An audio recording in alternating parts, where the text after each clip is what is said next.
Welcome to Clear Picture Cares. I'm your host, Jason Noble with Prime Capital Investment Advisors. And with me today, I have Brenda Shaw, the Chief Development Officer for Lowcountry Food Bank. Brenda, thank you so much for taking time to meet with me today. I really appreciate it. Well, thank you for having me. I enjoy the opportunity. Well, Brenda, so share with us, what is the primary focus and goal of your organization? So our mission is to lead the fight against hunger in the 10 coastal counties of South Carolina.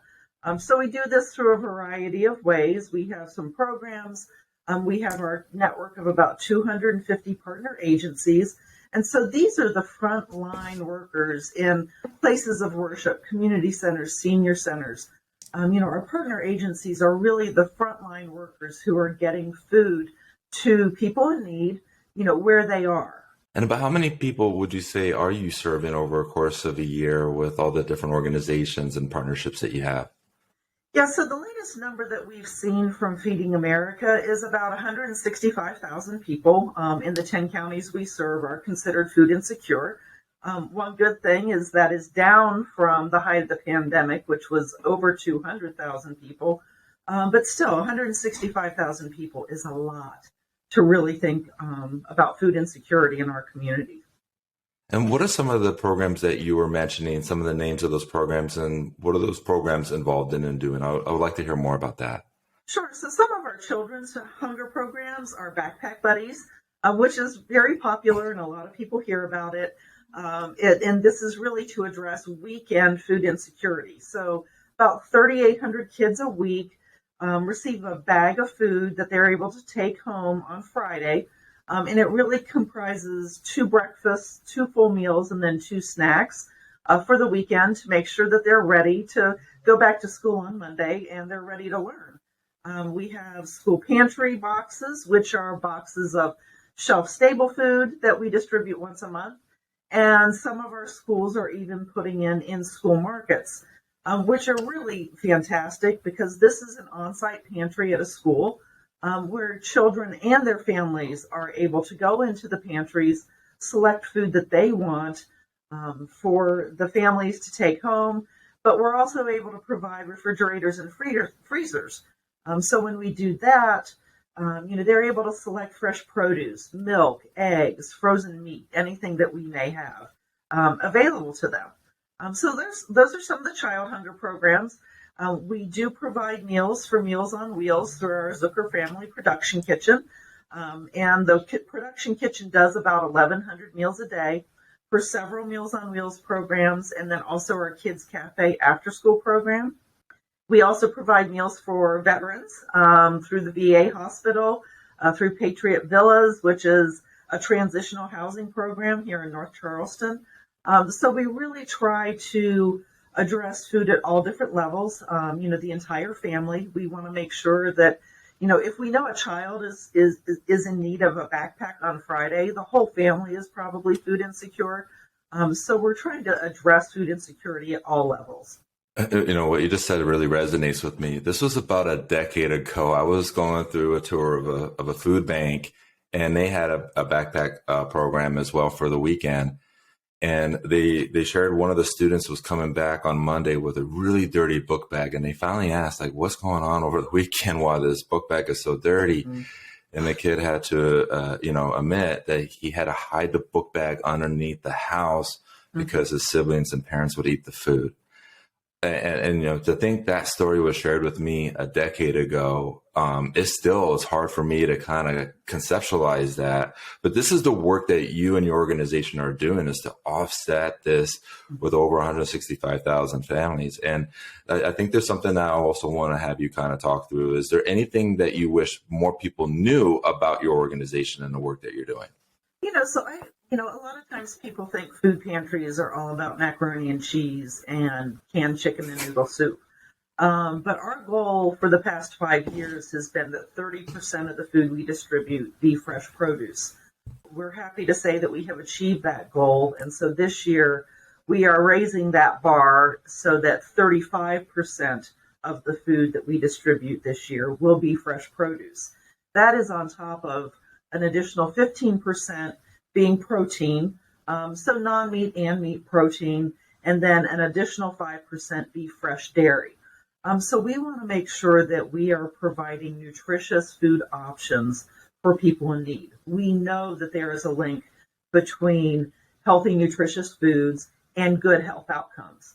So we want to make sure we are getting people the most nutritious food they can get so they can lead healthy and active lives. When you're getting like not the processed food, but the more nutritious food, like that must create some, I'm just thinking some logistical items that come in place with this. Can you share with like some of those headwinds that you have to kind of contend? Because I think it's an amazing thing, but there's a pro and a con to everything, right? There's a flip side of that coin. What is that flip side of the coin there? Well, you and I experience going to the grocery store, the higher cost of food. So we know that fresh produce is costing about 11% more right now than it was a year ago at this time. But we are able to get bulk produce. I was just back in the warehouse and we had 40,000 pounds of sweet potatoes. It's one of those things. It's great because we get these sweet potatoes that farmers can't necessarily sell to grocery stores because they don't fit the right size. They're either small or they're massive. They're like the size of a football, essentially. But this provides us with an opportunity for volunteers. So our volunteers are able to come into our warehouse and then they repack those sweet potatoes in bulk into manageable sized bags. So then we're able to get those bags of packaged sweet potatoes out to our partner agencies. I think something that the Lowcountry Food Bank does really well is some of the events throughout the year. I can't help but think of a wonderful time I had at Chef's Feast here in February. Is that an annual event in February, Brenda? Yeah, Chef's Feast. We just came off of our 24th annual Chef's Feast. And we had 30 chefs this year, and we raised the most money ever at a Chef's Feast. So, we're thrilled about that. We're already looking forward to next year when it is the 25th anniversary of Chef's Feast. But we also have the Walk to Fight Hunger, which is in September. And it's really a very different event. It is not a fancy gala. It is a family-friendly event at Wanamaker Park. Last year was our first one, and we had over 400 people in attendance. Oh, that's wonderful. So it's just a different focus. We're still focusing on everything that we do at the food bank and trying to raise funds to support our efforts. What do you think would make the greatest difference in helping your organization accomplish the goal of what you're looking to serve in the Lowcountry community?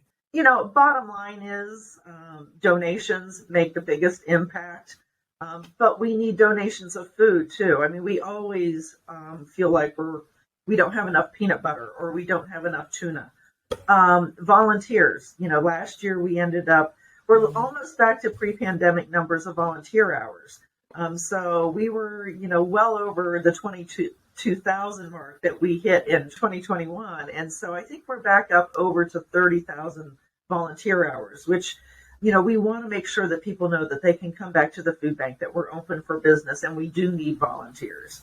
When I think of my involvement with the Lowcountry Food Bank, I do think more of donations of finance. But if I wanted to switch it into actual going to the store and getting something and then bringing it, what would that be? Because you mentioned two things that I did not know about. So peanut butter and tuna fish, right? Is there anything else? We accept all types of shelf-stable food. The proteins are really the biggest thing for us. Not just peanut butter and tuna, but soups and stews that can be eaten as a meal, canned pasta. That's one of those things that, if it's an easy top, kids can open that if mom and dad aren't home. But, just things that make sure that they can be hearty things. We certainly also need canned vegetables and canned fruits, but we want those to be low sodium or, fruit that is in juice, not the heavy syrups. I appreciate that insight, because I always feel like you could stretch $1 better than I can by going to the store and getting and going. But if there's things that are better for me to go and get that. Well, that gives me some direction on that end, and I appreciate that. But you could take that dollar and really stretch it, right, with all the programs and right. Yeah, absolutely. So, for every dollar that's donated, we're able to combine that with donated food, grants that we get, and then also the food that we can purchase from USDA comes at a much less expensive rate than what you or I would be able to purchase at the grocery store. So we can stretch a dollar a long way to really have an impact on the amount of food that we can provide to a family. Well, that's ultimately the goal, right? Is a monetary donation. You're able to take that monetary donation and really spread that across to help more families for that week or that month, whatever that case may be. And I think that's so important for the listeners to really take away from this conversation. And like, if somebody wanted to get involved with the organization, either with volunteering or donating, like where would they go to like learn more and to like, take that step? Sure. So our website is lowcountryfoodbank.org. And on our website, there's a ton of information. It talks about our different programs that we run. We have a secure donation site that people can go immediately to and donate. But it also talks about our partner agencies and how that network really does help get food to people on the front lines. Our website also has what we call a pantry finder. So if someone is in need of food assistance, they can put in their zip code and partner agencies will then pop up and they can see where they can go near them so they don't have to travel a long way to get food. And we also have a calendar that lists our mobile distributions and partner agencies that are doing mobile distributions. So there is a ton of information on our website. Okay, it's a wonderful website. What is the website one more time? It's lowcountryfoodbank.org. Okay, .org. Make sure you do the .org, not .com. So I want to share a quick story with you and the listener. So my father-in-law, Bill Gore, he volunteers at Echo over in Mount Pleasant.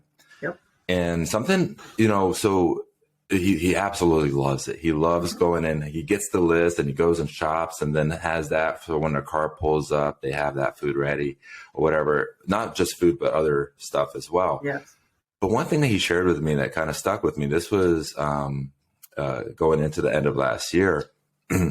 Around Thanksgiving, there was more and more people, more and more cars.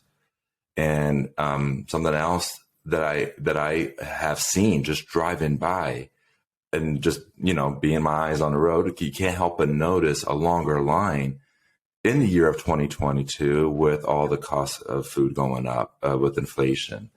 So as you're seeing this from the Lowcountry Food Bank, I know there's a partnership with Echo, but have you seen this cost of food prices going up, putting a strain on a lot of Americans?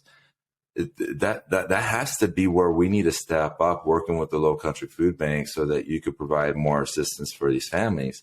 Are you seeing, you talked about 200,000 to 165,000. That's still a lot of people. Yep. But is there any insight or projections you have as far as where that could be going if we continue on in this course with the economy that we're in? Yeah, one of the things we look at is our on-site emergency pantry that we have at the food bank.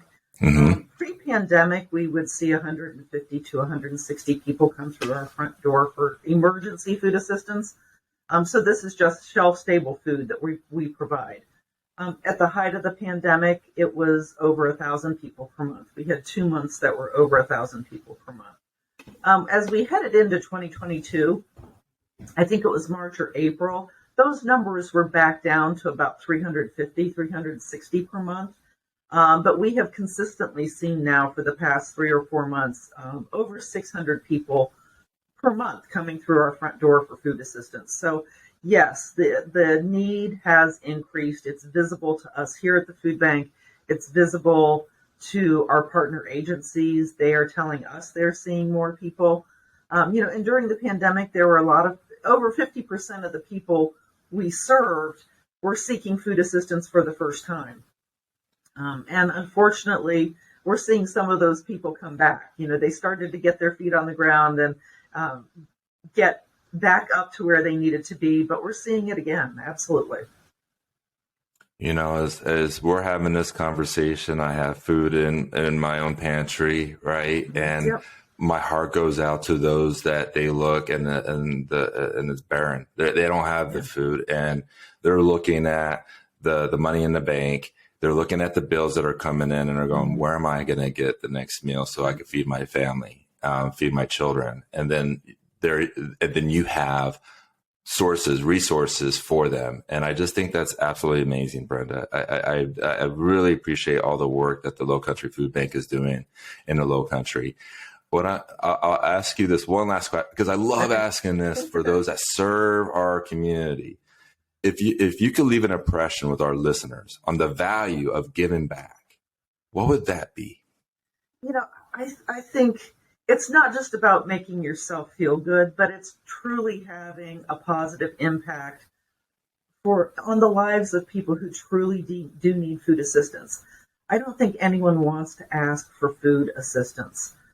It's tough. You know, you see a lot of people who are very proud.